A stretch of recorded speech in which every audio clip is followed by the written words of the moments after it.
We all have that one child who chooses not to work.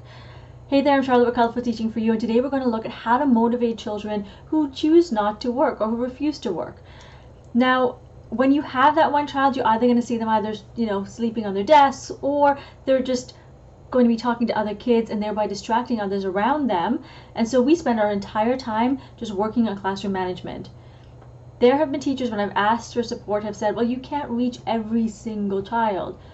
But is that the way to go? Because if we use that approach, then there's so many kids that fall through the system. So yes, we can't reach everyone, but we do our best. And so today we're going to look at 3 ways to help us do that very best, so we're not struggling with classroom management all day long. So the first step is engage in conversation. So this is where you would take the child and aside and maybe have one-on-one conversations with them and ask them why they don't want to work on an assigned topic. Now, when you first do that, you're going to get pushed back a little bit, and they're not going to want to talk, or they might say something like, well, I just don't want to, or it's boring, right? But you want to keep pushing and delve a little bit deeper, because when you do that, you're going to get more of the underlying reasons. And when you get to that underlying reason, you don't have to worry about parents and everybody else. You can actually start to cater a lesson that works within their needs. Now, the second step is to provide agency. So here I would provide a choice between different learning topics, or how they actually show their learning. So here, when you're doing that, you want to actually set some clear boundaries, because it could get out of hand. So set those clear boundaries of how they showcase their learning, and then actually provide them with the tools to be able to do this.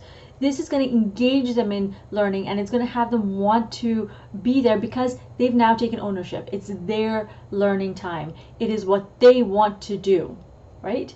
Even if it's just giving them a choice of 2 different things. Do you want to write, or do you want to perhaps talk about it, right? Giving them a choice.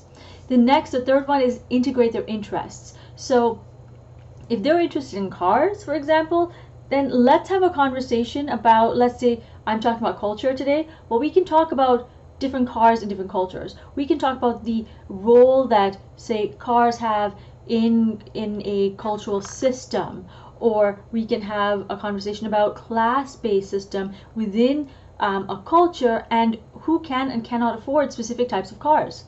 So there's so many different ways that you can integrate a child's interest. It doesn't matter if they are in grade 1 or if they're in grade 12, because I know some of my grade 2s right now are really interested in cars, and then when I've taught grade 11, I had them interested in specific types of cars, and so that's why we did class-based and all of that.